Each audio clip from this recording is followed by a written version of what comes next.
Cada mañana, camino del trabajo, mi tren pasa por delante de la oficina de patentes de Berlín. Siempre pensé que el edificio tenía un halo de polvoriento hastío. Me recordaba a sellos de caucho y a enormes pilas de papel amarillento. Hasta que un día leí en el periódico algo que lo contradecía.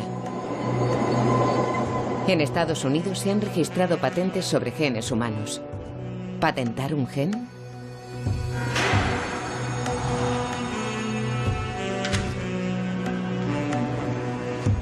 Decidí visitar la oficina de patentes. Hasta entonces, las únicas patentes que conocía eran la bombilla de Edison, la máquina de vapor de Watt y el teléfono de Bell.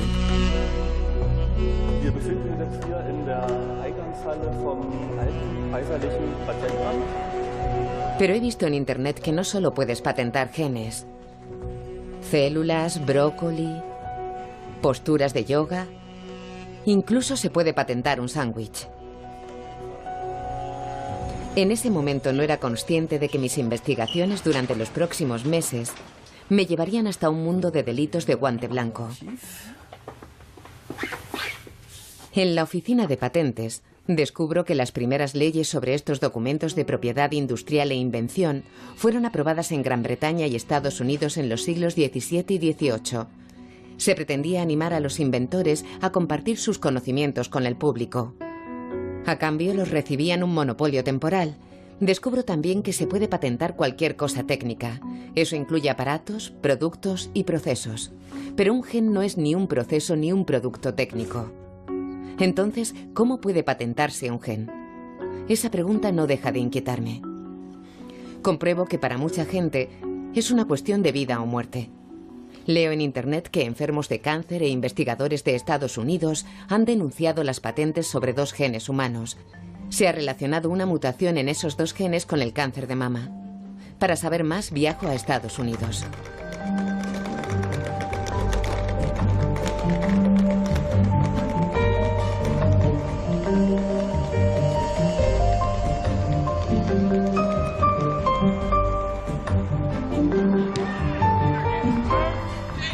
En Nueva York conozco a uno de los abogados implicados. Daniel Revischer creó en 2003 la Fundación Patente Pública.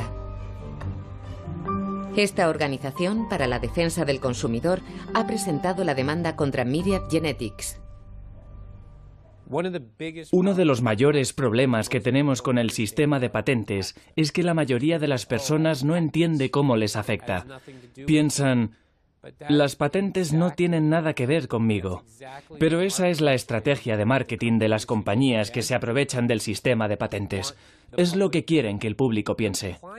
Los clientes que representamos han resultado perjudicados directa y personalmente por la existencia de estas patentes.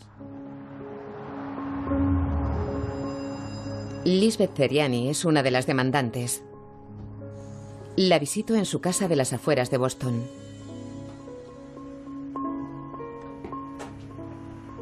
Hace algunos años, a Lisbeth le diagnosticaron cáncer de mama. Sus médicos le recomendaron insistentemente un test genético para saber si su cáncer era de origen genético. En tal caso, tendría un 80% de probabilidades de desarrollar también cáncer de ovario. Pero su aseguradora se negó a pagar el test ofrecido por Myriad Genetics. Le aconsejaron que buscara otro laboratorio.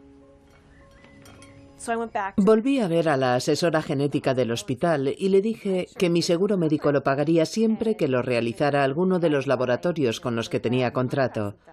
Solo tengo que buscar otro laboratorio. Me dijo que solo había uno. Yo le pregunté por qué solo hay uno y me explicó que en Estados Unidos solo había un laboratorio autorizado para hacer el test sobre los genes BRCA1 y 2 porque habían patentado esos genes. Myriad Genetics registró la primera patente del gen BRCA1 en 1994, tras descubrir su posición en el genoma humano y descifrar su código. La investigadora Mary Claire King había descubierto poco tiempo antes que las mujeres tienen más probabilidades de desarrollar cáncer de mama y de ovario cuando este gen específico es defectuoso. Los científicos de Myriad Genetics, en una carrera contrarreloj, consiguieron descifrar el código antes que sus competidores y patentaron el gen. Los médicos aconsejaban extirparme los ovarios para que no tuviera cáncer de ovarios, pero yo no estaba dispuesta a someterme a una cirugía. No estaba dispuesta a que me extirparan los ovarios sin confirmar antes que tenía ese factor de riesgo adicional. Como poseedora de la patente, Myriad Genetics tiene el monopolio sobre el gen y cobra $4.000 por la prueba, una suma que Lisbeth Seriani no podía permitirse. Para tomar esa decisión, quieres disponer de toda la información posible, y sobre todo cuando existen esas pruebas y la información es tan fácil de obtener. Solo es un análisis de sangre, es una prueba de laboratorio que físicamente puede hacerse en cualquier laboratorio de cualquier estado de nuestro país. Pero tienen las manos atadas y no les permiten hacerla. Fue realmente frustrante.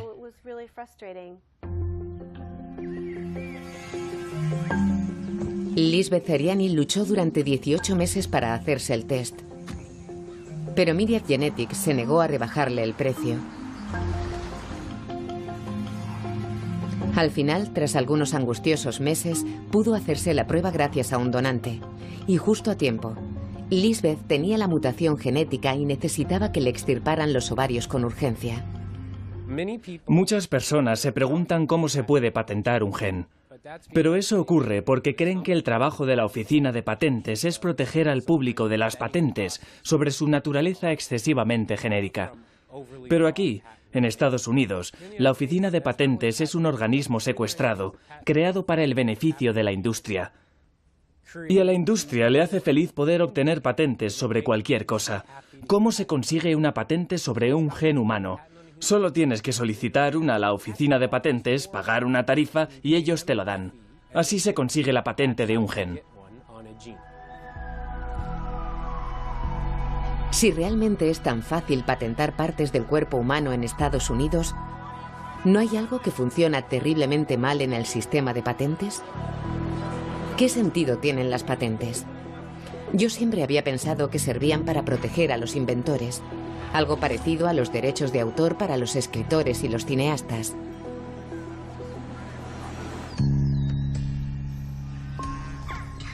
Para averiguar más, quiero hablar con un inventor. Sir James Dyson ha establecido su compañía en la ciudad inglesa de Malmesbury. Él es el inventor británico vivo más famoso, creador de la aspiradora sin bolsa.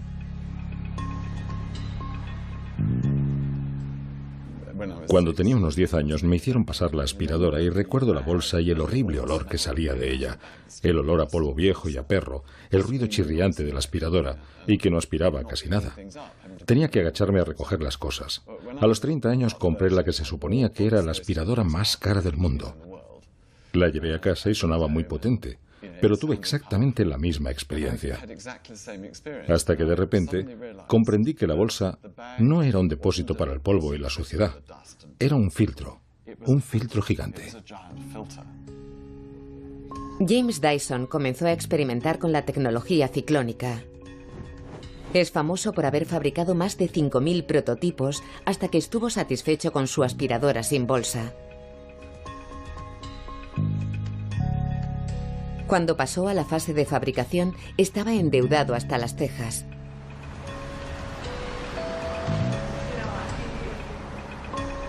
Cuando la aspiradora de Dyson salió al mercado, muchos e importantes fabricantes copiaron su idea.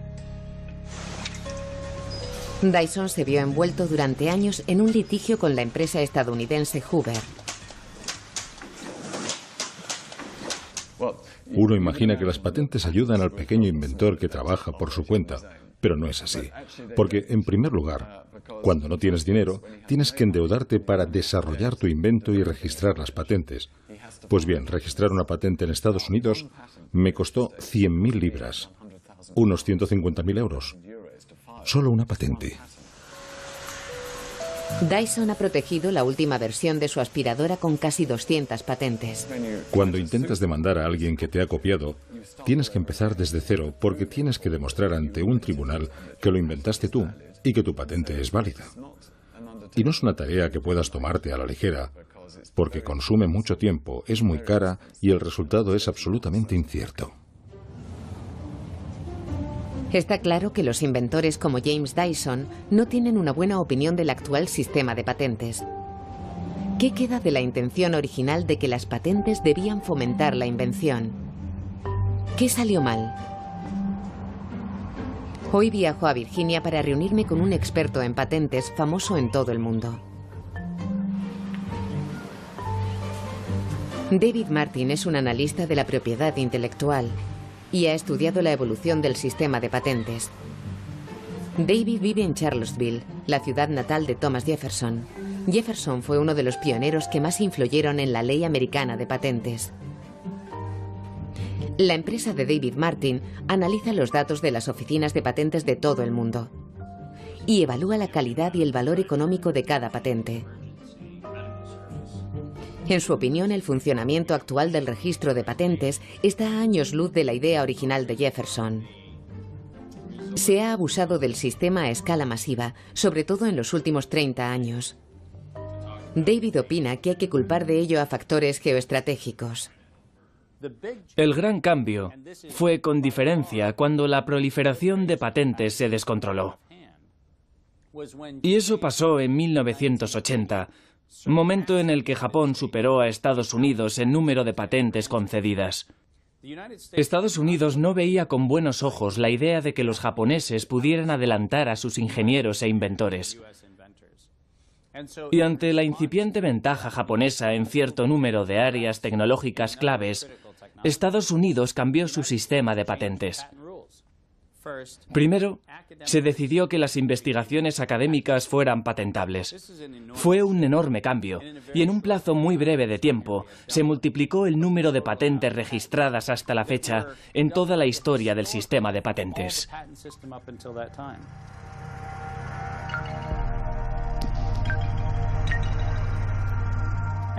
Y lo segundo fue que eliminamos la exigencia de demostrar que habías llevado tu idea a la práctica. Se hizo más fácil conseguir una patente. Y hoy en día puedes patentar una idea en vez de una invención real.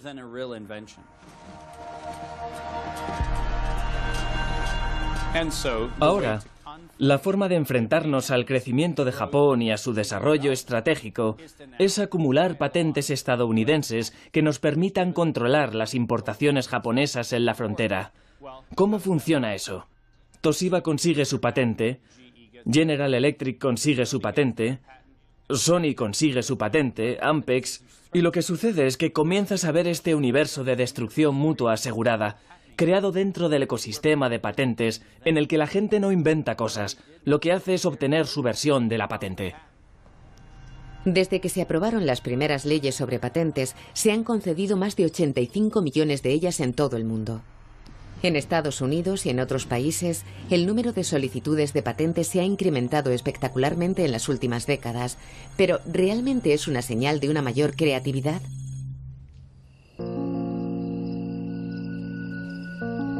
En ningún lugar del mundo se conceden cada año más patentes que en Silicon Valley. El área de la Bahía de San Francisco es la capital mundial de la alta tecnología.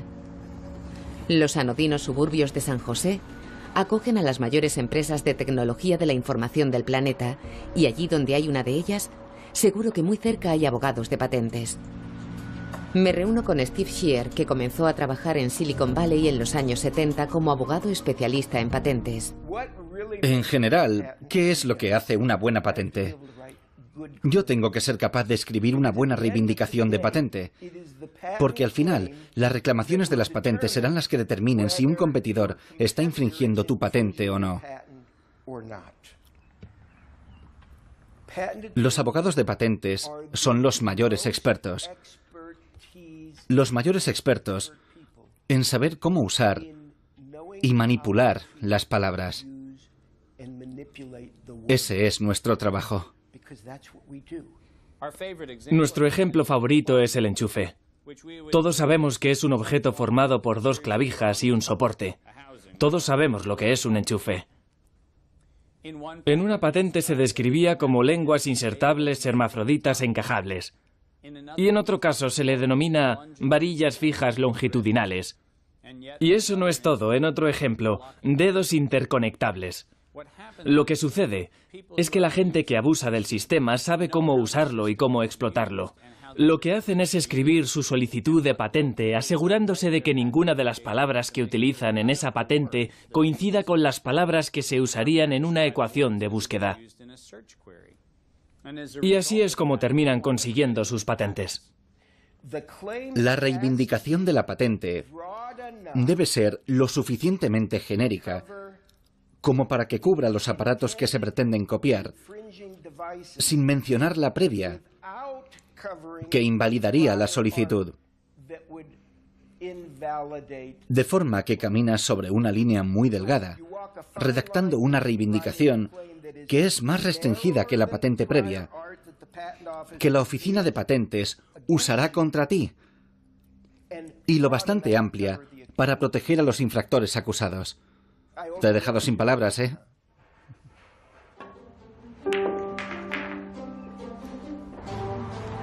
Si nadie entiende qué protege una patente, ¿cómo se espera que el inventor comparta su conocimiento? En la industria de la tecnología de la información es frecuente el uso de complejas patentes tácticas. Pueden ser muy peligrosas, especialmente para las firmas pequeñas y los emprendedores. Me reúno con Julie Samuels de la Fundación Electronic Frontier en San Francisco. Es una organización civil que defiende a los inventores independientes. Digamos que yo tengo una patente y que tú acabas de inventar un nuevo producto al que le empieza a ir bien en el mercado. Y digamos que mi patente es muy difícil de entender. Y yo me acerco a ti y te digo, dame $15.000, $100.000 y desapareceré. No te demandaré, pero creo que estás infringiendo mi patente. Y tú me dices, no estoy infringiendo tu patente, ganaré el caso porque no estoy infringiendo tu patente. O dices, creo que tu patente es una patente realmente mala y podría invalidarla. No importa, porque lo fundamental es que ir a los tribunales y ganar el caso te costaría millones de dólares y muchos años. Para alguien en tu situación sería mucho mejor pagarme 15 o 100.000 dólares que ir a los tribunales, de forma que las patentes se han convertido en un arma. Lo que nos ha contado es lo que en el negocio llaman troll de las patentes. Los trolls de las patentes compran patentes con el único propósito de amenazar con pleitos a otras empresas. Eso es completamente legal en Estados Unidos. Los trolls se relamen ante patentes formuladas de forma imprecisa sobre objetos y tecnologías muy básicas y universales. Por ejemplo, un escáner o un sándwich de crema de cacahuete. Puedes conceder un monopolio para el progreso de la ciencia, para la innovación, para hacer una sociedad mejor, para que esos inventos lleguen a la sociedad de forma que todos vivamos mejor. Pero lo que hemos visto que ha pasado con el sistema es que la gente usa las patentes para enriquecerse. En los últimos años, el significado de las patentes ha cambiado radicalmente en Silicon Valley. Y Kevin Rivett es en parte responsable de eso. En el año 2000 escribió el bestseller Rembrandts en el desván, en el que mostraba a los gerentes cómo usar las patentes estratégicamente. Ya entonces pronosticaba que las patentes se convertirían en las bombas inteligentes de las futuras guerras económicas. Usted dice que las patentes son una especie de bombas inteligentes. No, yo no he dicho eso. Sí, pero no en el sentido de destruir algo. Puedes usarlas estratégicamente para conseguir oportunidades. Si yo me acerco a ti y te digo, oye, los dos tenemos productos que compiten en un área. Me gustaría unirme a ti. Me gustaría hacer una empresa conjunta o una sociedad. Prefiero una sociedad. Y tú dices, en realidad no me interesa. Y yo te digo, bueno, ¿no es mejor eso que terminar en los tribunales porque tú estás usando mucha tecnología que he desarrollado yo? Para mí es así como lo utilizas. Es una bomba inteligente en este sentido. Es una forma de conseguir introducirte en una sociedad u otra forma de relación empresarial que normalmente no tendrías.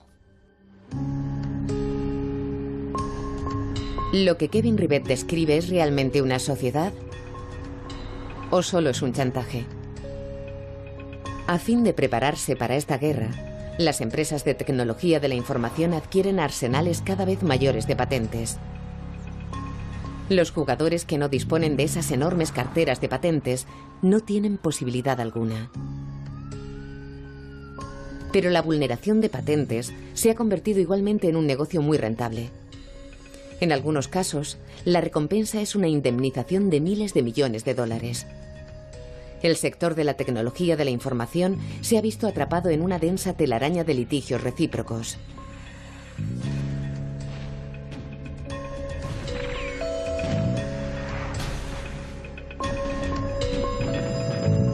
Al final siempre lo paga el cliente. Y aunque las compañías tengan mucho dinero, ¿quién crees que paga los costes de estos pleitos gigantes? El cliente, bien porque recibe menos productos nuevos debido a los recortes en investigación y desarrollo, o bien porque el aparato costará un poco más, debido a que tienen que recuperar los gastos legales. Creo que todo el sistema de demandas por patentes, y puedo decirlo porque ya estoy retirado, todo el sistema de demandas, y hablo de Estados Unidos porque creo que es diferente en Europa, pero en Estados Unidos se ha descontrolado por completo. Algunos aspectos singulares del sistema judicial estadounidense propician esta avalancha de pleitos. A diferencia de Europa, en Estados Unidos los demandantes no corren prácticamente ningún riesgo. Si pierden, no tienen que pagar todas las costas legales como en Europa.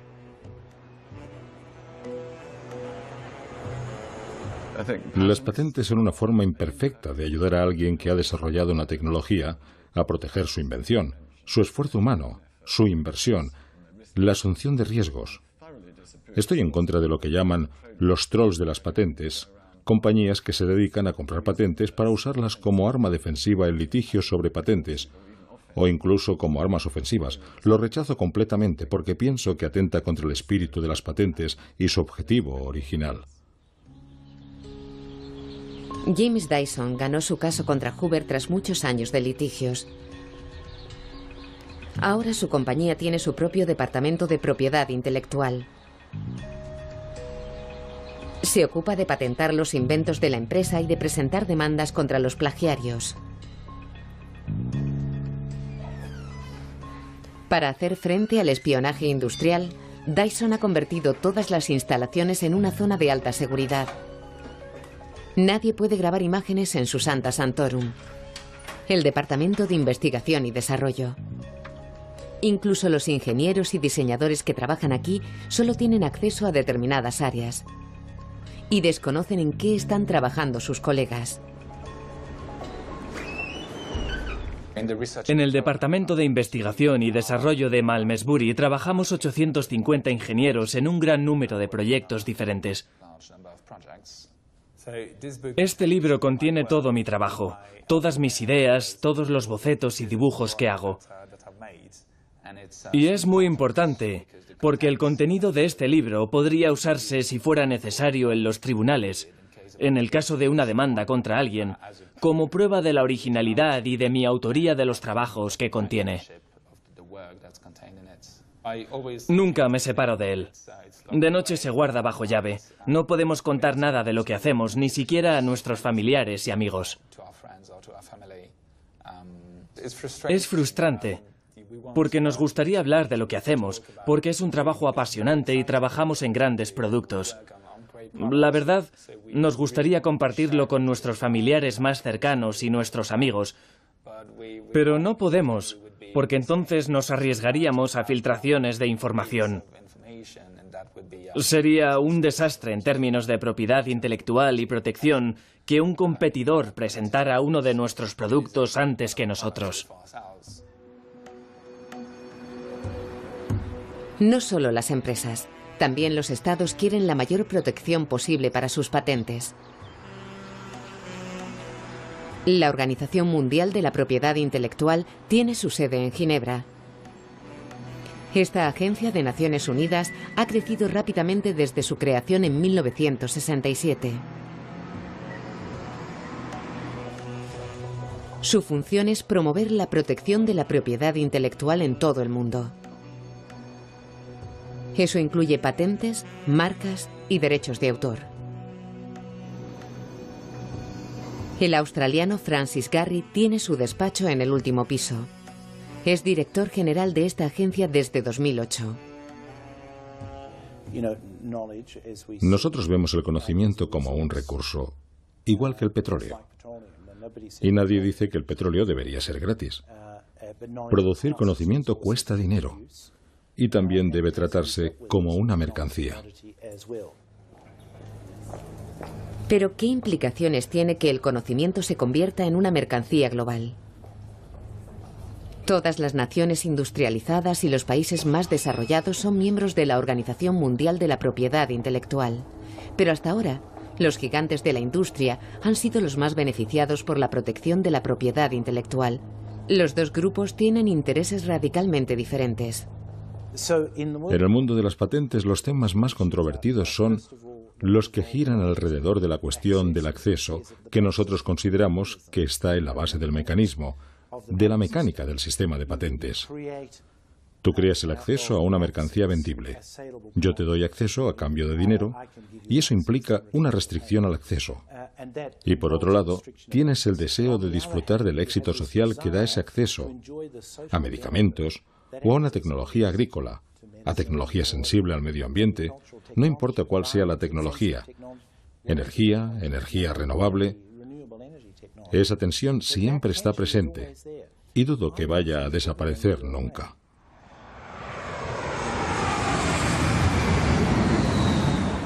Vuela a la India para investigar este conflicto entre países ricos y países pobres.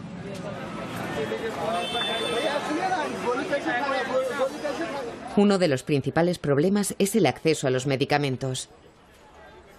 Los patentados por las farmacéuticas son caros y no están al alcance de la mayoría de los habitantes de los países en vías de desarrollo.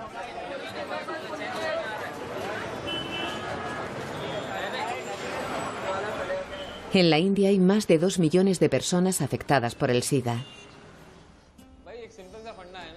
En la capital visito la sede de la Red de Personas Seropositivas de Delhi. Los miembros de la organización se reúnen aquí una vez al mes. Vikas Ahuja es uno de los codirectores de esta organización. Estaba haciendo el último año de ingeniería química cuando supe lo de mi enfermedad. Entonces no había ninguna esperanza de vida porque el SIDA significaba la muerte. Ese fue el cartel que se le ocurrió al gobierno. El SIDA es igual a una calavera con 2 tibias debajo. Así que no había ninguna esperanza de vida. En aquella época había medicamentos eficaces, pero costaban entre 8 y 9 mil dólares por persona y año. ¿Cuántas personas podían soñar siquiera con tomar esa medicación? Como la mayoría de los indios, Vikas Ahuja no tiene un seguro médico que cubra los costes de su tratamiento. ¿Por qué las compañías farmacéuticas no bajan sus precios en los países en desarrollo? Se lo pregunto a un responsable de Médicos Sin Fronteras. Las grandes empresas farmacéuticas bajan sus precios, pero no lo suficiente. Es como si solo quisieran mejorar su imagen. Dicen que en lugar de los 10.000 dólares que cuesta, te darán el medicamento por 5.000 dólares por paciente y año. Pero 5.000 dólares es muchísimo dinero en esta parte del mundo. Las compañías farmacéuticas son reacias a bajar sus precios debido a los reimportadores. Quieren proteger sus lucrativos mercados occidentales.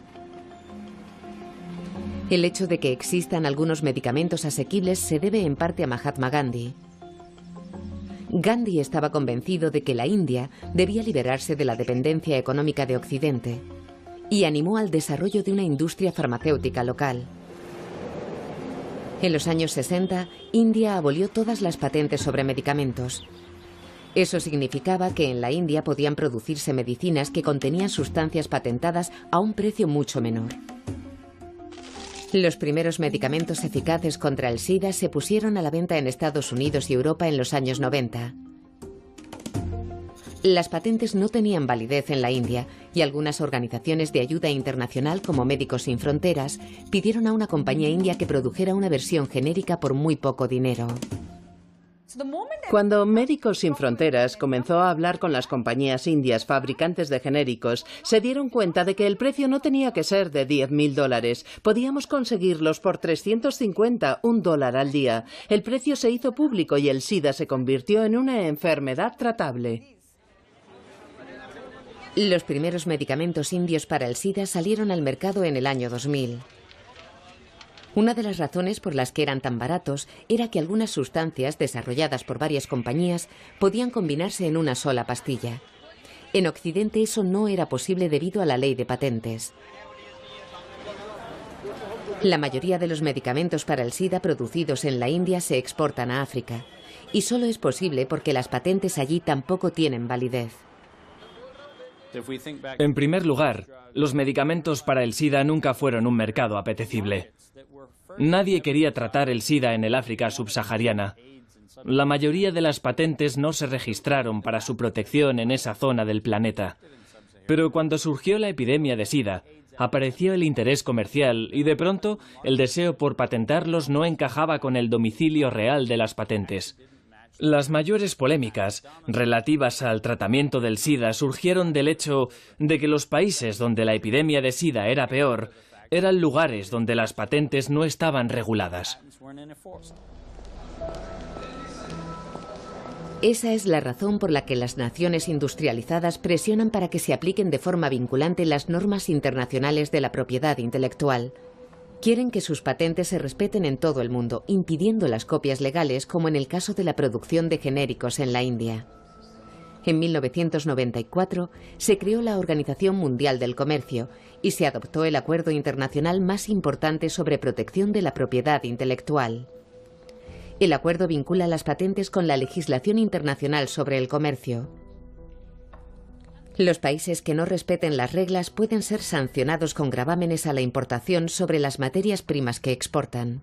En ese contexto de negociaciones multilaterales sobre el comercio, los países desarrollados, los países industrializados, decían: vale, nosotros vamos a abrir nuestros mercados a los productos de los países en desarrollo. La consecuencia de ello será que los trabajos en los sectores de baja tecnología e intensivos en mano de obra serán exportados a otros países, porque sus mercados de trabajo son más baratos. Así que perderemos trabajos. Y decían: a cambio de abrir nuestros mercados, esperamos que vosotros protejáis el insumo conceptual de la producción. Y el insumo conceptual de la producción es la propiedad intelectual. La India se unió a la Organización Mundial del Comercio en 1995 y firmó el Acuerdo de Protección de la Propiedad Intelectual. Delhi se vio obligada a reintroducir las patentes sobre las medicinas. Desde 2005, la producción de genéricos en la India se ha restringido a medicinas cuyas patentes han expirado. De forma que las sustancias nuevas y mejoradas para tratar el SIDA o la hepatitis, por ejemplo, solo serán accesibles para todo el mundo y sin ninguna restricción 20 años después de su desarrollo.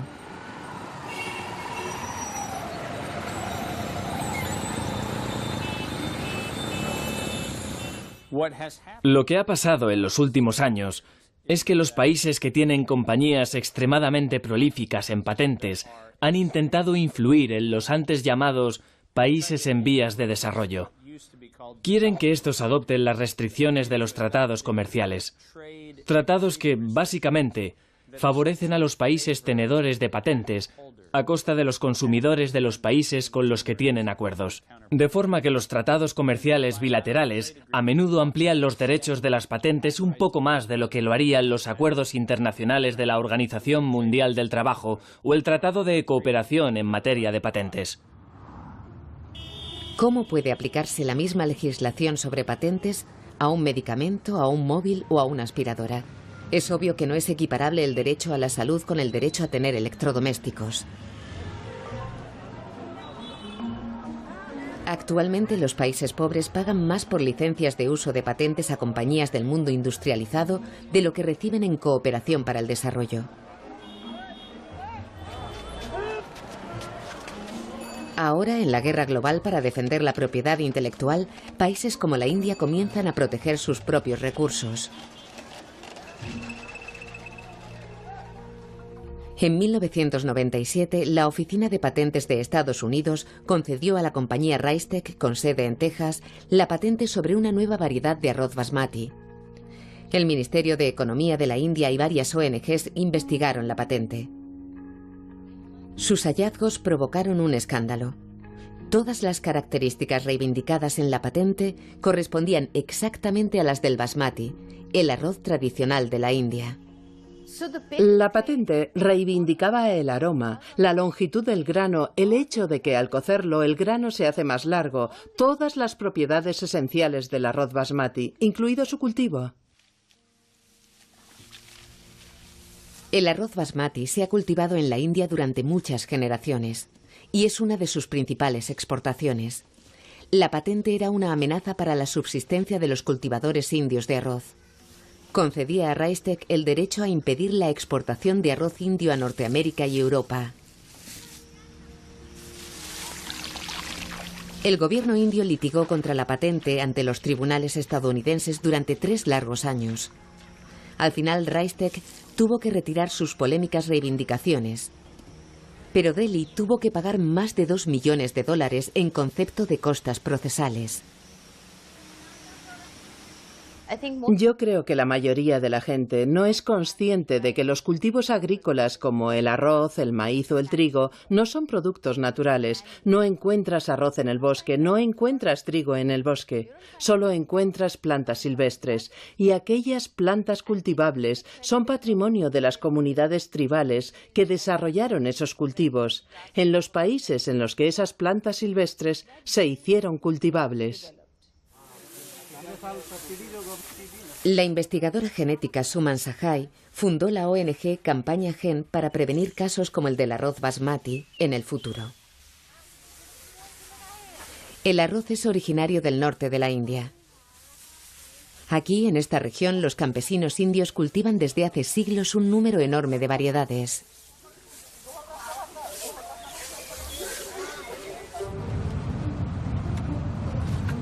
Para proteger la diversidad biológica, Campaña Gen ha creado bancos genéticos y de semillas en muchos pueblos del estado de Jharkhand. También forma a los agricultores en los principios básicos de la investigación científica. 84. Las características de las variedades locales de arroz se documentan en investigaciones de campo. Posteriormente, las plantas son registradas y protegidas como variedad tradicional en una base de datos nacional. Si las compañías que venden semillas quieren usar este material genético, tienen que pagar una licencia al Fondo Genético Nacional.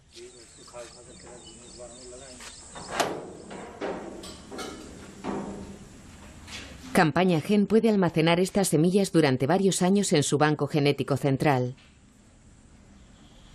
Las semillas son analizadas regularmente para evitar las plagas y la humedad. En los últimos 10 años, Suman Sahai y sus colegas han recolectado casi 1000 variedades. Esto vale millones de dólares para cualquier compañía, porque las compañías que venden semillas necesitan mucha diversidad para poder crear nuevas variedades. Nosotros tenemos variedades resistentes a la sal, a la sequía, a las plagas, que crecen en este clima y en otro clima, en este tipo de suelo y en otros tipos. Tenemos prácticamente cualquier tipo de arroz, no todos, pero un número muy grande. Cualquier compañía de semillas daría un brazo y una pierna para acceder a este material. Por eso lo vigilamos de cerca. Las variedades de arroz del banco genético están protegidas por nombres en clave. Las áreas en las que se cultivan y otros detalles solo los conocen unos pocos elegidos. Esos conocimientos hacen que estos granos sean aún más valiosos. Esta semilla no puede ser patentada. No será patentada, es propiedad del pueblo. Es definitivo. Ninguna patente.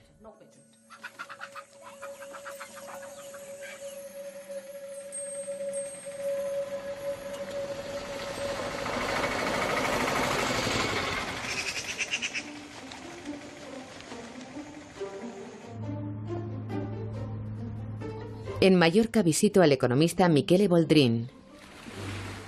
En su libro En contra del monopolio intelectual, publicado hace algunos años, pide la abolición del sistema de patentes. A diferencia de la mayoría de economistas, Boldrin no cree que una mayor protección de la propiedad intelectual conduzca al crecimiento económico. Le pregunto cómo ve él el futuro. Me temo que empeorará antes de mejorar. La tendencia en el mundo occidental a crear monopolios en torno a una idea es muy fuerte. De hecho, es un signo de que estamos en crisis. El que la gente intente crear pequeños monopolios para defenderse es un signo de crisis, de recesión, un signo de declive. Creo que en parte tiene que ver con el hecho de que la sociedad occidental ahora es menos innovadora, menos creativa de lo que solía ser, y por eso tendemos a atesorar demasiado. Boldrin dice que básicamente las compañías usan las patentes para asegurar su monopolio. Y está convencido de que poder copiar libremente daría lugar a largo plazo a una sociedad más próspera. La mayor tecnología para mejorar la humanidad es la imitación. La imitación es la sal de la vida y el progreso. No existe el crecimiento económico sin imitación, pero la gente no lo entiende. Dicen, mira, esta compañía tiene mucho éxito. Es enorme, gana mucho dinero. Y tú le dices, sí, pero detrás hay patentes. Sí, y por eso son buenas las patentes. Y piensas, espera un momento. Desde el punto de vista social, tenemos una legislación que asegura que el accionista de esa compañía o su presidente ejecutivo se hagan ricos y tengan éxito. ¿Y no tenemos leyes y regulaciones que aseguren que el ciudadano corriente, el consumidor medio, mejore? Es por eso por lo que Michele Boldrin pide la abolición de las patentes y que solo se concedan en circunstancias excepcionales. Eliminar las patentes sin duda causaría problemas a compañías como Monsanto, Pfizer, todas las grandes farmacéuticas, la que digas. Apple, sí, quizá, pero tendrías más Apples pequeñas que, juntas, podrían hacerlo incluso mejor.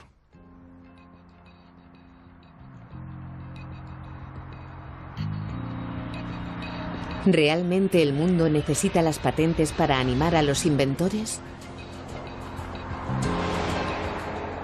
Muchas personas en el sector de la tecnología de la información no lo creen. Las comunidades de software libre llevan 30 años desarrollando programas de ordenador con código abierto. Los programas son mejorados continuamente por los miembros de las comunidades. Durante los últimos 5 años han surgido movimientos similares en otros sectores, por ejemplo en la industria del automóvil. En las afueras de Phoenix visito Local Motors. Aquí se fabrican prototipos y series limitadas en un proceso de desarrollo abierto.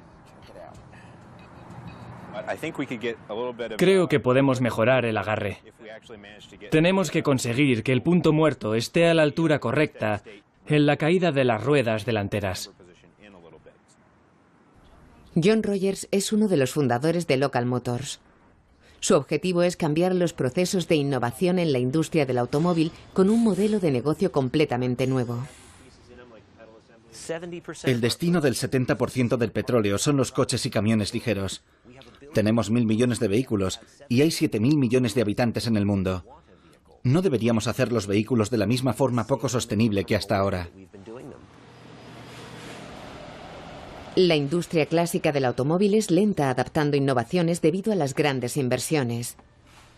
Las máquinas y las cadenas de montaje solo se amortizan después de un largo periodo. Local Motors, por el contrario, confía en herramientas sencillas y baratas y en el hombre antes que en las máquinas. De esa forma, los coches que se fabrican aquí pueden mejorarse y refinarse constantemente.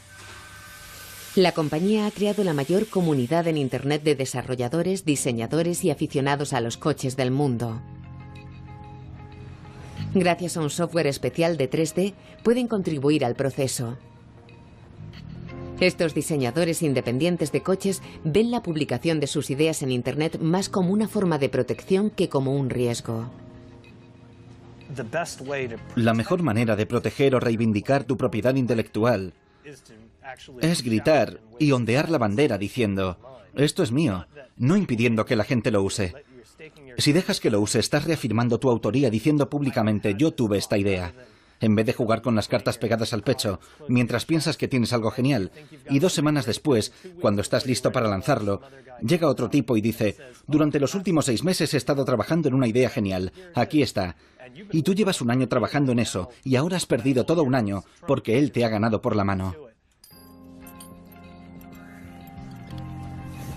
Aunque Local Motors no cree en las patentes, el trabajo de la comunidad sí está protegido mediante un sistema de autorización alternativo.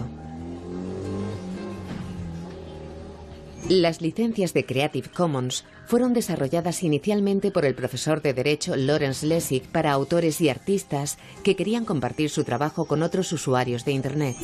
Un sofisticado sistema les permite controlar cómo se usa su trabajo. Aunque el modelo de patentes abiertas, como la mayoría de las cosas en nuestra web, está protegido por las licencias de Creative Commons, prácticamente cualquiera puede construirse uno. Pero si alguien quisiera fabricarlo y ganar dinero, antes tendría que negociar con nosotros una licencia de autorización. Y bueno, es gratis para toda la gente que quiera hacer variaciones siempre que se reconozca la autoría del equipo original que creó este coche.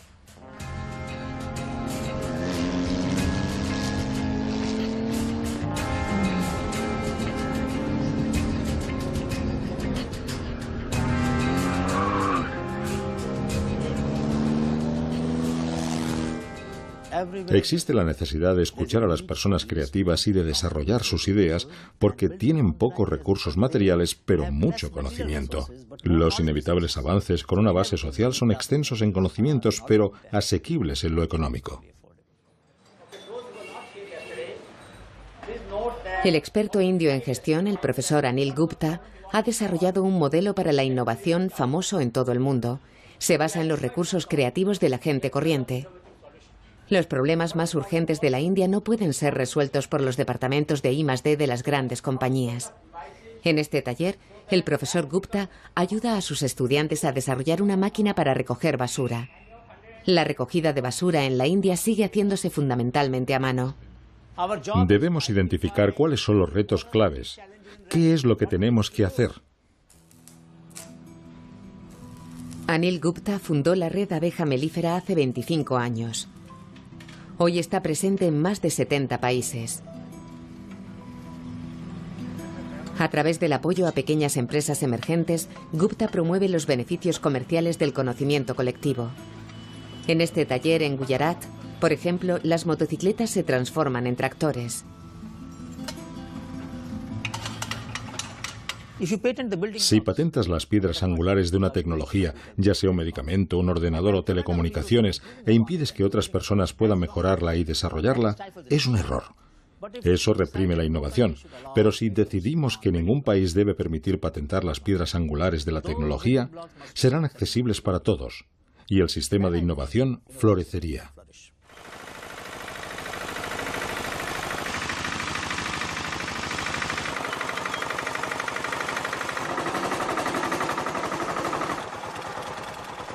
El tractor impulsado con motor de motocicleta no solo es más barato que un tractor de verdad, también evita eficazmente las leyes sobre patentes. A menudo los repuestos de los tractores están patentados y solo pueden fabricarse bajo licencia. Pero aquí los granjeros pueden fabricar sus propios arados o sembradoras y usarlos con su tractor Gujarati. En toda la región se han creado docenas de talleres de tractores como este.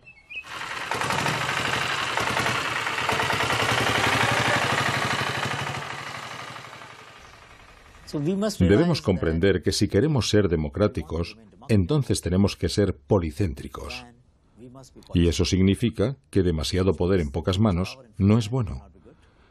Y si los monopolios son malos en todos los sentidos. Debemos reconocer que un régimen liberal reformado de propiedad intelectual es la mejor garantía de democracia. Si permites la concentración de poder en pocas manos, no importa el éxito que puedan tener hoy, tarde o temprano, atacarán las raíces democráticas de la sociedad. Bancos genéticos para proteger los recursos indios, coches de código abierto y redes mundiales de inventores. La resistencia avanza en la guerra contra las patentes y la innovación florece a pesar de las patentes. A mi regreso de la India, descubro que el Tribunal Supremo de Estados Unidos ha rechazado las patentes de Myriad Genetics sobre el gen BRCA1. Es un enorme éxito para Lisbeth Zeriani y los demás demandantes. Pero irónicamente, las patentes estaban a punto de expirar. Recordemos que las patentes eran caminos cerrados en el espacio de la innovación pública. Cuando esas patentes expiran o son abandonadas, es que esos caminos vuelven a abrirse y la gente puede viajar por esos espacios que antes estaban prohibidos. Cuando esas patentes pasan a ser de dominio público, nosotros tomamos nota y ponemos esa información a disposición del público. Esas tecnologías están disponibles para el público de forma gratuita. Con su banco de datos, David Martin quiere proporcionar acceso a través de Internet a todo el conocimiento almacenado y olvidado en los archivos de patentes. Al final de mi viaje he aprendido que este complejo monstruo llamado el sistema de patentes tiene mucho más que ver con mi vida diaria de lo que nunca podría haber imaginado.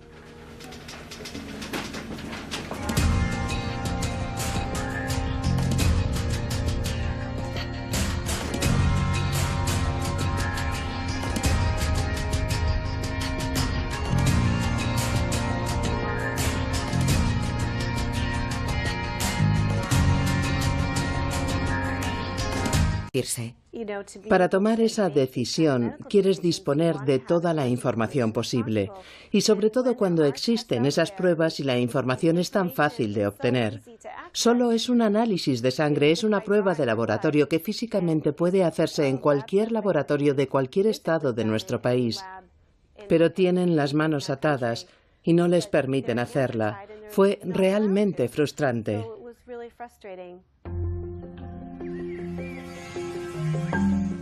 Lisbeth Zeriani luchó durante 18 meses para hacerse el test. Pero Myriad Genetics se negó a rebajarle el precio. Al final, tras algunos angustiosos meses, pudo hacerse la prueba gracias a un donante. Y justo a tiempo. Lisbeth tenía la mutación genética y necesitaba que le extirparan los ovarios con urgencia. Muchas personas se preguntan cómo se puede patentar un gen. Pero eso ocurre porque creen que el trabajo de la Oficina de Patentes es proteger al público de las patentes sobre su naturaleza excesivamente genérica. Pero aquí, en Estados Unidos, la Oficina de Patentes es un organismo secuestrado, creado para el beneficio de la industria. Y a la industria le hace feliz poder obtener patentes sobre cualquier cosa. ¿Cómo se consigue una patente sobre un gen humano? Solo tienes que solicitar una a la Oficina de Patentes, pagar una tarifa y ellos te lo dan. Así se consigue la patente de un gen. Si realmente es tan fácil patentar partes del cuerpo humano en Estados Unidos, ¿no hay algo que funciona terriblemente mal en el sistema de patentes? ¿Qué sentido tienen las patentes? Yo siempre había pensado que servían para proteger a los inventores, algo parecido a los derechos de autor para los escritores y los cineastas.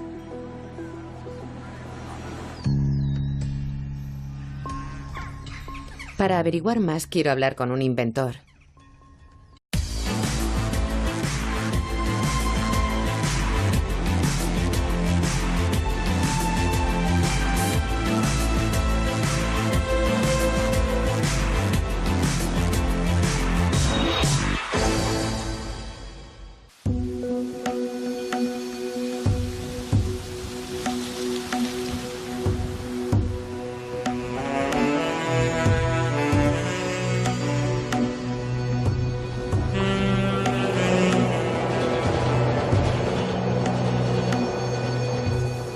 Cada mañana, camino del trabajo, mi tren pasa por delante de la oficina de patentes de Berlín.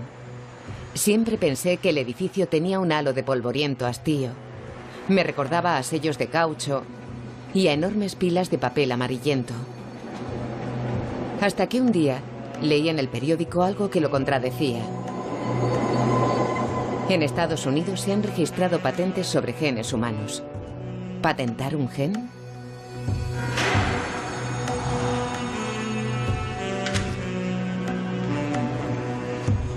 Decidí visitar la oficina de patentes. Hasta entonces, las únicas patentes que conocía eran la bombilla de Edison, la máquina de vapor de Watt y el teléfono de Bell. Wir befinden uns jetzt hier in der Eingangshalle vom alten kaiserlichen Patentamt. Pero he visto en internet que no solo puedes patentar genes, células, brócoli, posturas de yoga, incluso se puede patentar un sándwich. En ese momento no era consciente de que mis investigaciones durante los próximos meses me llevarían hasta un mundo de delitos de guante blanco. En la oficina de patentes, descubro que las primeras leyes sobre estos documentos de propiedad industrial e invención fueron aprobadas en Gran Bretaña y Estados Unidos en los siglos XVII y XVIII. Se pretendía animar a los inventores a compartir sus conocimientos con el público. A cambio, los recibían un monopolio temporal. Descubro también que se puede patentar cualquier cosa técnica. Eso incluye aparatos, productos y procesos. Pero un gen no es ni un proceso ni un producto técnico. Entonces, ¿cómo puede patentarse un gen? Esa pregunta no deja de inquietarme. Compruebo que para mucha gente es una cuestión de vida o muerte. Leo en internet que enfermos de cáncer e investigadores de Estados Unidos han denunciado las patentes sobre 2 genes humanos. Se ha relacionado una mutación en esos 2 genes con el cáncer de mama. Para saber más, viajo a Estados Unidos.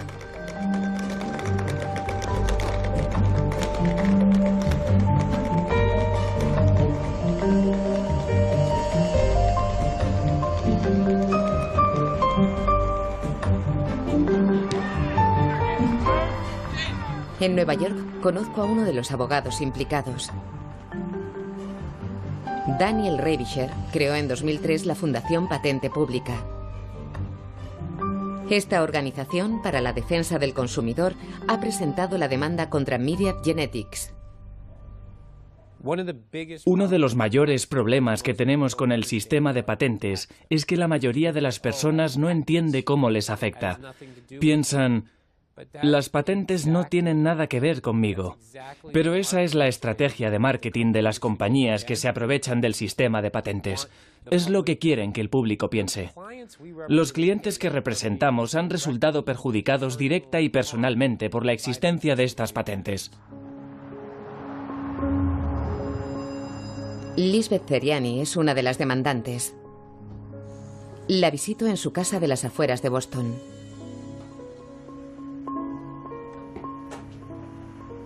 Hace algunos años, a Lisbeth le diagnosticaron cáncer de mama. Sir James Dyson ha establecido su compañía en la ciudad inglesa de Malmesbury. Él es el inventor británico vivo más famoso, creador de la aspiradora sin bolsa.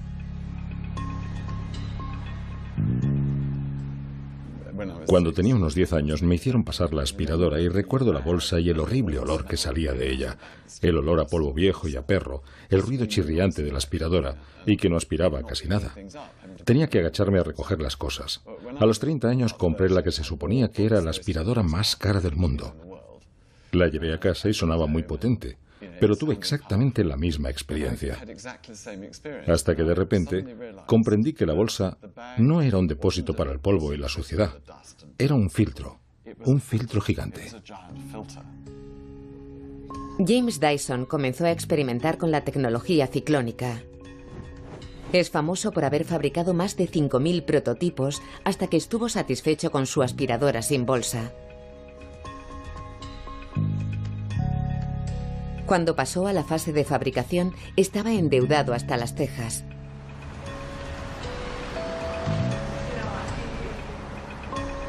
Cuando la aspiradora de Dyson salió al mercado, muchos e importantes fabricantes copiaron su idea. Dyson se vio envuelto durante años en un litigio con la empresa estadounidense Hoover. Uno imagina que las patentes ayudan al pequeño inventor que trabaja por su cuenta, pero no es así. Porque, en primer lugar, cuando no tienes dinero, tienes que endeudarte para desarrollar tu invento y registrar las patentes. Pues bien, registrar una patente en Estados Unidos me costó 100.000 libras, unos 150.000 euros. Solo una patente. Dyson ha protegido la última versión de su aspiradora con casi 200 patentes. Cuando intentas demandar a alguien que te ha copiado, tienes que empezar. Sus médicos le recomendaron insistentemente un test genético para saber si su cáncer era de origen genético. En tal caso, tendría un 80% de probabilidades de desarrollar también cáncer de ovario. Pero su aseguradora se negó a pagar el test ofrecido por Myriad Genetics. Le aconsejaron que buscara otro laboratorio. Volví a ver a la asesora genética del hospital y le dije que mi seguro médico lo pagaría siempre que lo realizara alguno de los laboratorios con los que tenía contrato. Solo tengo que buscar otro laboratorio. Me dijo que solo había uno. Yo le pregunté por qué solo hay uno y me explicó que en Estados Unidos solo había un laboratorio autorizado para hacer el test sobre los genes BRCA1 y 2 porque habían patentado esos genes. Myriad Genetics registró la primera patente del gen BRCA1 en 1994, tras descubrir su posición en el genoma humano y descifrar su código. La investigadora Mary Claire King había descubierto poco tiempo antes que las mujeres tienen más probabilidades de desarrollar cáncer de mama y de ovario cuando este gen específico es defectuoso. Los científicos de Myriad Genetics, en una carrera contrarreloj, consiguieron descifrar el código antes que sus competidores y patentaron el gen. Los médicos aconsejaban extirparme los ovarios para que no tuviera cáncer de ovarios, pero yo no estaba dispuesta a someterme a una cirugía. No estaba dispuesta a que me extirparan los ovarios sin confirmar antes que tenía ese factor de riesgo adicional. Como poseedora de la patente, Myriad Genetics tiene el monopolio sobre el gen y cobra $4.000 por la prueba, una suma que Lisbeth Seriani no podía permitir de ovario cuando este gen específico es defectuoso. Los científicos de Myriad Genetics, en una carrera contrarreloj, consiguieron descifrar el código antes que sus competidores y patentaron el gen. Los médicos aconsejaban extirparme los ovarios para que no tuviera cáncer de ovarios, pero yo no estaba dispuesta a someterme a una cirugía. No estaba dispuesta a que me extirparan los ovarios sin confirmar antes que tenía ese factor de riesgo adicional.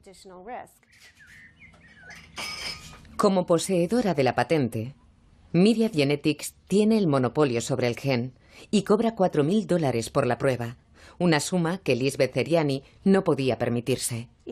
Para tomar esa decisión, quieres disponer de toda la información posible, y sobre todo cuando existen esas pruebas y la información es tan fácil de obtener. Solo es un análisis de sangre, es una prueba de laboratorio que físicamente puede hacerse en cualquier laboratorio de cualquier estado de nuestro país. Pero tienen las manos atadas y no les permiten hacerla. Fue realmente frustrante.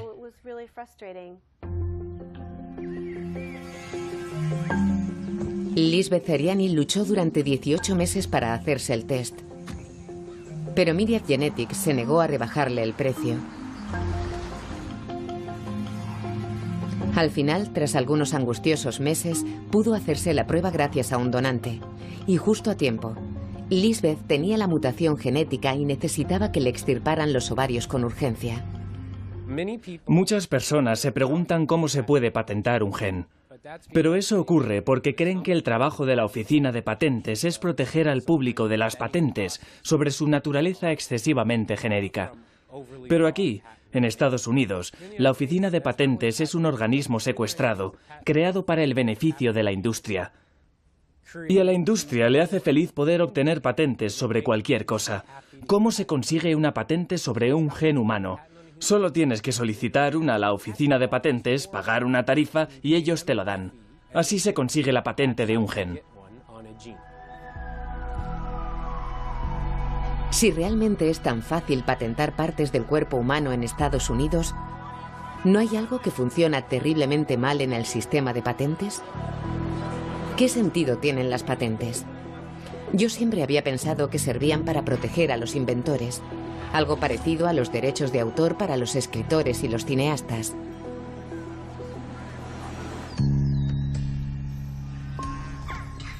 Para averiguar más, quiero hablar con un inventor.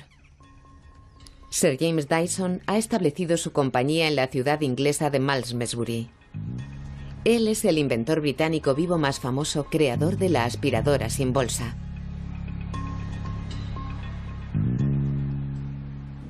Cuando tenía unos 10 años me hicieron pasar la aspiradora y recuerdo la bolsa y el horrible olor que salía de ella.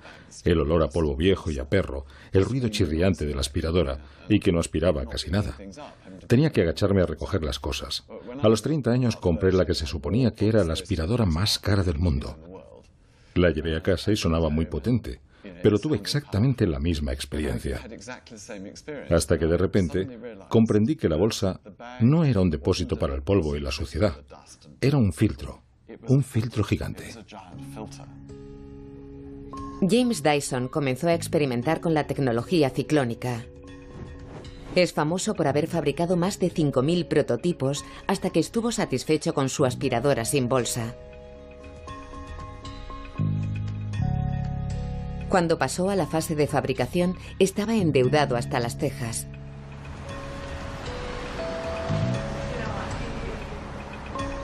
Cuando la aspiradora de Dyson salió al mercado, muchos e importantes fabricantes copiaron su idea. Dyson se vio envuelto durante años en un litigio con la empresa estadounidense Hoover. Uno imagina que las patentes ayudan al pequeño inventor que trabaja por su cuenta, pero no es así. Porque, en primer lugar, cuando no tienes dinero, tienes que endeudarte para desarrollar tu invento y registrar las patentes. Pues bien, registrar una patente en Estados Unidos me costó 100.000 libras, unos 150.000 euros. Solo una patente. Dyson ha protegido la última versión de su aspiradora con casi 200 patentes.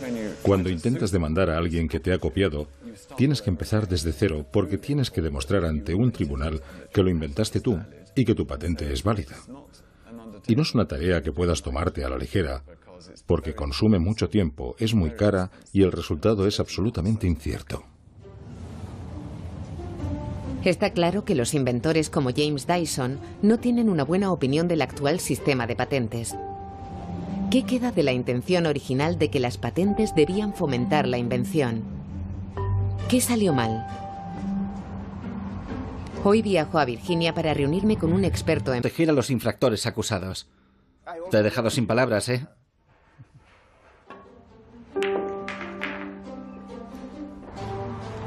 Si nadie entiende qué protege una patente, ¿cómo se espera que el inventor comparta su conocimiento? En la industria de la tecnología de la información es frecuente el uso de complejas patentes tácticas. Pueden ser muy peligrosas, especialmente para las firmas pequeñas y los emprendedores. Me reúno con Julie Samuels de la Fundación Electronic Frontier en San Francisco. Es una organización civil que defiende a los inventores independientes. Digamos que yo tengo una patente y que tú acabas de inventar un nuevo producto al que le empieza a ir bien en el mercado. Y digamos que mi patente es muy difícil de entender. Y yo me acerco a ti y te digo, dame $15.000, $100.000 y desapareceré. No te demandaré, pero creo que estás infringiendo mi patente. Y tú me dices, no estoy infringiendo tu patente, ganaré el caso porque no estoy infringiendo tu patente. O dices, creo que tu patente es una patente realmente mala y podría invalidarla. No importa, porque lo fundamental es que ir a los tribunales y ganar el caso te costaría millones de dólares y muchos años. Para alguien en tu situación sería mucho mejor pagarme 15 o 100.000 dólares que ir a los tribunales, de forma que las patentes se han convertido en un arma. Lo que nos ha contado es lo que en el negocio llaman troll de las patentes. Los trolls de las patentes compran patentes con el único propósito de amenazar con pleitos a otras empresas. Eso es completamente legal en Estados Unidos. Los trolls se relamen ante patentes formuladas de forma imprecisa sobre objetos y tecnologías muy básicas y universales. Por ejemplo, un escáner o un sándwich de crema de cacahuete. Puedes conceder un monopolio para el progreso de la ciencia, para la innovación, para hacer una sociedad mejor, para que esos inventos lleguen a la sociedad de forma que todos vivamos mejor. Pero lo que hemos visto que ha pasado con el sistema es que la gente usa las patentes para enriquecerse. En los últimos años, el significado de las patentes ha cambiado radicalmente en Silicon Valley. Y Kevin Rivett es en parte responsable de eso. En el año 2000 escribió el bestseller Rembrandts en el desván, en el que mostraba a los gerentes cómo usar las patentes estratégicamente. Ya entonces pronosticaba que las patentes se convertirían en las bombas inteligentes de las futuras guerras económicas. Usted dice que las patentes son una especie de bombas inteligentes. No, yo no he dicho eso. Sí, pero no en el sentido de destruir algo. Puedes usarlas estratégicamente para conseguir oportunidades. Si yo me acerco a ti y te digo, oye, los dos tenemos productos que compiten en un área. Me gustaría unirme a ti. Me gustaría hacer una empresa conjunta o una sociedad. Prefiero una sociedad. Y tú dices, en realidad no me interesa. Y yo te digo, bueno, ¿no es mejor eso que terminar en los tribunales porque tú estás usando mucha tecnología que he desarrollado yo? Para mí es así como lo utilizas. Es una bomba inteligente en este sentido. Es una forma de conseguir introducirte en una sociedad u otra forma de relación empresarial que normalmente no tendrías. ¿Lo que Kevin Rivett describe es realmente una sociedad? ¿O solo es un chantaje? A fin de prepararse para esta guerra, las empresas de tecnología de la información adquieren arsenales cada vez mayores de patentes. Los jugadores que no disponen de esas enormes carteras de patentes no tienen posibilidad alguna. Pero la vulneración de patentes se ha convertido igualmente en un negocio muy rentable. En algunos casos, la recompensa es una indemnización de miles de millones de dólares. El sector de la tecnología de la información se ha visto atrapado en una densa telaraña de litigios recíprocos.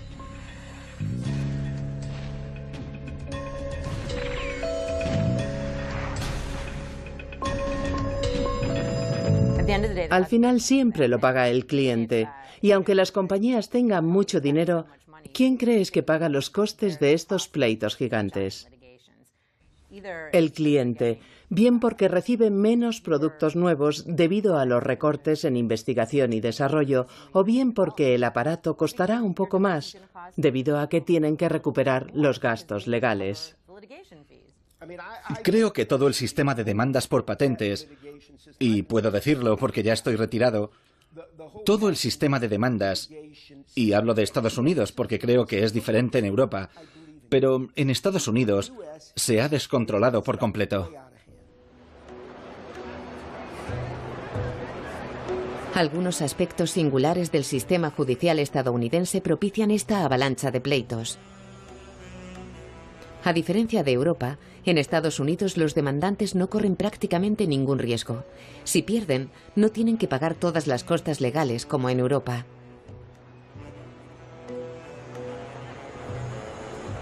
Las patentes son una forma imperfecta de ayudar a alguien que ha desarrollado una tecnología a proteger su invención, su esfuerzo humano, su inversión, la asunción de riesgos.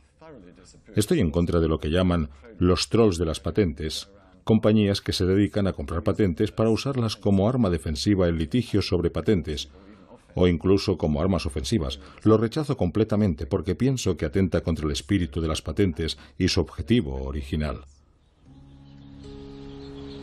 James Dyson ganó su caso contra Hoover tras muchos años de litigios. Ahora su compañía tiene su propio departamento de propiedad intelectual. Se ocupa de patentar los inventos de la empresa y de presentar demandas contra los plagiarios. Para hacer frente al espionaje industrial, Dyson ha convertido todas las instalaciones en una zona de alta seguridad. Nadie puede grabar imágenes en su Santa Santorum, el Departamento de Investigación y Desarrollo. Incluso los ingenieros y diseñadores que trabajan aquí solo tienen acceso a determinadas áreas y desconocen en qué están trabajando sus colegas. En el Departamento de Investigación y Desarrollo de Malmesbury trabajamos 850 ingenieros en un gran número de proyectos diferentes. Este libro contiene todo mi trabajo, todas mis ideas, todos los bocetos y dibujos que hago. Y es muy importante, porque el contenido de este libro podría usarse si fuera necesario en los tribunales, en el caso de una demanda contra alguien, como prueba de la originalidad y de mi autoría de los trabajos que contiene. Nunca me separo de él. De noche se guarda bajo llave. No podemos contar nada de lo que hacemos, ni siquiera a nuestros familiares y amigos. Es frustrante, porque nos gustaría hablar de lo que hacemos, porque es un trabajo apasionante y trabajamos en grandes productos. La verdad, nos gustaría compartirlo con nuestros familiares más cercanos y nuestros amigos, pero no podemos, porque entonces nos arriesgaríamos a filtraciones de información. Sería un desastre en términos de propiedad intelectual y protección que un competidor presentara uno de nuestros productos antes que nosotros. No solo las empresas, también los estados quieren la mayor protección posible para sus patentes. La Organización Mundial de la Propiedad Intelectual tiene su sede en Ginebra. Esta agencia de Naciones Unidas ha crecido rápidamente desde su creación en 1967. Su función es promover la protección de la propiedad intelectual en todo el mundo. Eso incluye patentes, marcas y derechos de autor. El australiano Francis Gurry tiene su despacho en el último piso. Es director general de esta agencia desde 2008. Nosotros vemos el conocimiento como un recurso, igual que el petróleo. Y nadie dice que el petróleo debería ser gratis. Producir conocimiento cuesta dinero y también debe tratarse como una mercancía. Pero, ¿qué implicaciones tiene que el conocimiento se convierta en una mercancía global? Todas las naciones industrializadas y los países más desarrollados son miembros de la Organización Mundial de la Propiedad Intelectual. Pero hasta ahora, los gigantes de la industria han sido los más beneficiados por la protección de la propiedad intelectual. Los dos grupos tienen intereses radicalmente diferentes. En el mundo de las patentes, los temas más controvertidos son los que giran alrededor de la cuestión del acceso, que nosotros consideramos que está en la base del mecanismo, de la mecánica del sistema de patentes. Tú creas el acceso a una mercancía vendible. Yo te doy acceso a cambio de dinero, y eso implica una restricción al acceso. Y por otro lado, tienes el deseo de disfrutar del éxito social que da ese acceso a medicamentos o a una tecnología agrícola, a tecnología sensible al medio ambiente, no importa cuál sea la tecnología, energía renovable. Esa tensión siempre está presente y dudo que vaya a desaparecer nunca.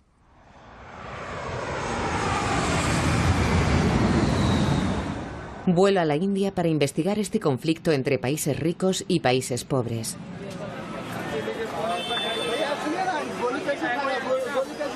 Uno de los principales problemas es el acceso a los medicamentos. Los patentados por las farmacéuticas son patentes famoso en todo el mundo. David Martin es un analista de la propiedad intelectual y ha estudiado la evolución del sistema de patentes. David vive en Charlottesville, la ciudad natal de Thomas Jefferson. Jefferson fue uno de los pioneros que más influyeron en la ley americana de patentes. La empresa de David Martin analiza los datos de las oficinas de patentes de todo el mundo y evalúa la calidad y el valor económico de cada patente. En su opinión, el funcionamiento actual del registro de patentes está a años luz de la idea original de Jefferson. Se ha abusado del sistema a escala masiva, sobre todo en los últimos 30 años. David opina que hay que culpar de ello a factores geoestratégicos. El gran cambio fue con diferencia cuando la proliferación de patentes se descontroló. Y eso pasó en 1980, momento en el que Japón superó a Estados Unidos en número de patentes concedidas. Estados Unidos no veía con buenos ojos la idea de que los japoneses pudieran adelantar a sus ingenieros e inventores. Y ante la incipiente ventaja japonesa en cierto número de áreas tecnológicas claves, Estados Unidos cambió su sistema de patentes. Primero, se decidió que las investigaciones académicas fueran patentables. Fue un enorme cambio, y en un plazo muy breve de tiempo, se multiplicó el número de patentes registradas hasta la fecha en toda la historia del sistema de patentes.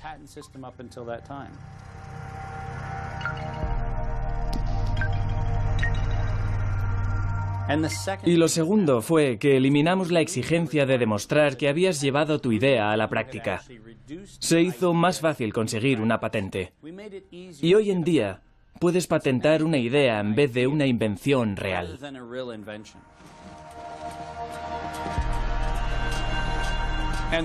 Ahora, la forma de enfrentarnos al crecimiento de Japón y a su desarrollo estratégico es acumular patentes estadounidenses que nos permitan controlar las importaciones japonesas en la frontera.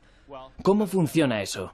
Toshiba consigue su patente, General Electric consigue su patente, Sony consigue su patente, Ampex, y lo que sucede es que comienzas a ver este universo de destrucción mutua asegurada, creado dentro del ecosistema de patentes en el que la gente no inventa cosas, lo que hace es obtener su versión de la patente. Desde que se aprobaron las primeras leyes sobre patentes, se han concedido más de 85 millones de ellas en todo el mundo. En Estados Unidos y en otros países, el número de solicitudes de patentes se ha incrementado espectacularmente en las últimas décadas, pero ¿realmente es una señal de una mayor creatividad?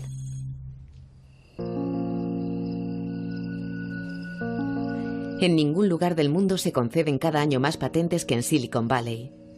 El área de la Bahía de San Francisco es la capital mundial de la alta tecnología. Los anodinos suburbios de San José acogen a las mayores empresas de tecnología de la información del planeta, y allí donde hay una de ellas, seguro que muy cerca hay abogados de patentes. Me reúno con Steve Shear, que comenzó a trabajar en Silicon Valley en los años 70 como abogado especialista en patentes. En general, ¿qué es lo que hace una buena patente? Yo tengo que ser capaz de escribir una buena reivindicación de patente, porque al final, las reclamaciones de las patentes serán las que determinen si un competidor está infringiendo tu patente o no.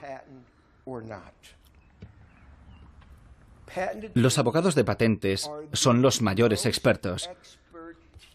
Los mayores expertos en saber cómo usar y manipular las palabras. Ese es nuestro trabajo. Nuestro ejemplo favorito es el enchufe. Todos sabemos que es un objeto formado por dos clavijas y un soporte. Todos sabemos lo que es un enchufe. En una patente se describía como lenguas insertables hermafroditas encajables. Y en otro caso se le denomina varillas fijas longitudinales. Y eso no es todo. En otro ejemplo, dedos interconectables. Lo que sucede es que la gente que abusa del sistema sabe cómo usarlo y cómo explotarlo. Lo que hacen es escribir su solicitud de patente asegurándose de que ninguna de las palabras que utilizan en esa patente coincida con las palabras que se usarían en una ecuación de búsqueda. Y así es como terminan consiguiendo sus patentes. La reivindicación de la patente debe ser lo suficientemente genérica como para que cubra los aparatos que se pretenden copiar, sin mencionar la previa, que invalidaría la solicitud.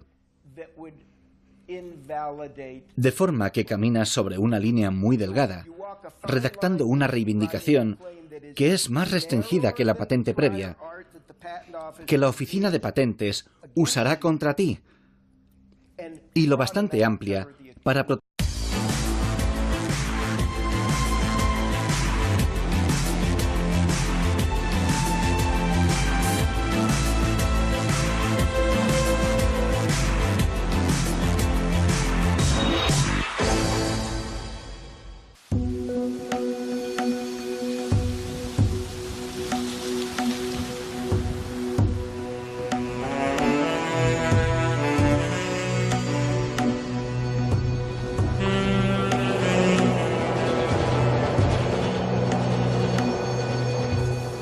Cada mañana, camino del trabajo, mi tren pasa por delante de la oficina de patentes de Berlín. Siempre pensé que el edificio tenía un halo de polvoriento hastío. Me recordaba a sellos de caucho y a enormes pilas de papel amarillento. Hasta que un día leí en el periódico algo que lo contradecía. En Estados Unidos se han registrado patentes sobre genes humanos. ¿Patentar un gen?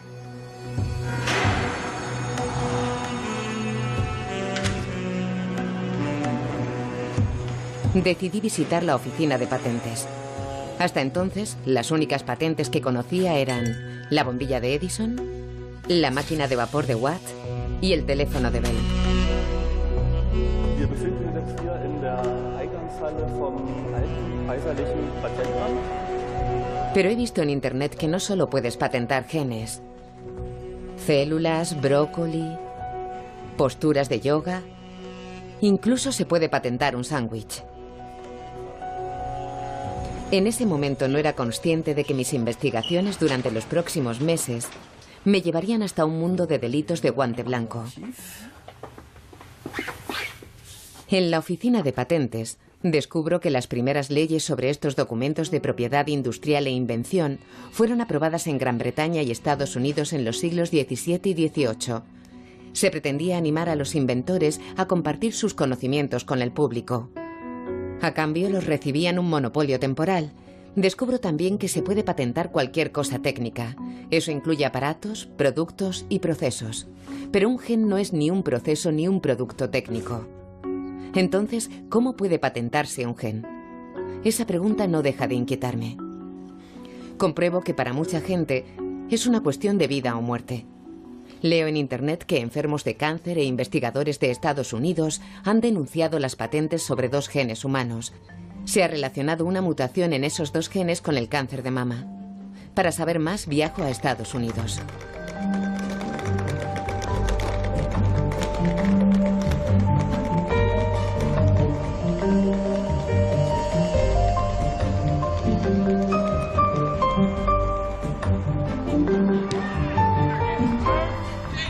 En Nueva York conozco a uno de los abogados implicados. Daniel Revischer creó en 2003 la Fundación Patente Pública. Esta organización para la defensa del consumidor ha presentado la demanda contra Myriad Genetics. Uno de los mayores problemas que tenemos con el sistema de patentes es que la mayoría de las personas no entiende cómo les afecta. Piensan: las patentes no tienen nada que ver conmigo. Pero esa es la estrategia de marketing de las compañías que se aprovechan del sistema de patentes. Es lo que quieren que el público piense. Los clientes que representamos han resultado perjudicados directa y personalmente por la existencia de estas patentes. Lisbeth Zeriani es una de las demandantes. La visito en su casa de las afueras de Boston.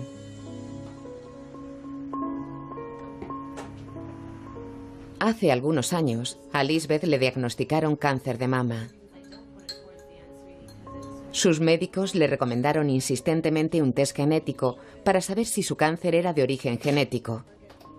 En tal caso, tendría un 80% de probabilidades de desarrollar también cáncer de ovario. Pero su aseguradora se negó a pagar el test ofrecido por Myriad Genetics. Le aconsejaron que buscara otro laboratorio. Volví a ver a la asesora genética del hospital y le dije que mi seguro médico lo pagaría siempre que lo realizara alguno de los laboratorios con los que tenía contrato. Solo tengo que buscar otro laboratorio. Me dijo que solo había uno. Yo le pregunté por qué solo hay uno y me explicó que en Estados Unidos solo había un laboratorio autorizado para hacer el test sobre los genes BRCA1 y 2 porque habían patentado esos genes. Myriad Genetics registró la primera patente del gen BRCA1 en 1994, tras descubrir su posición en el genoma humano y descifrar su código. La investigadora Mary Claire King había descubierto poco tiempo antes que las mujeres tienen más probabilidades de desarrollar cáncer de mama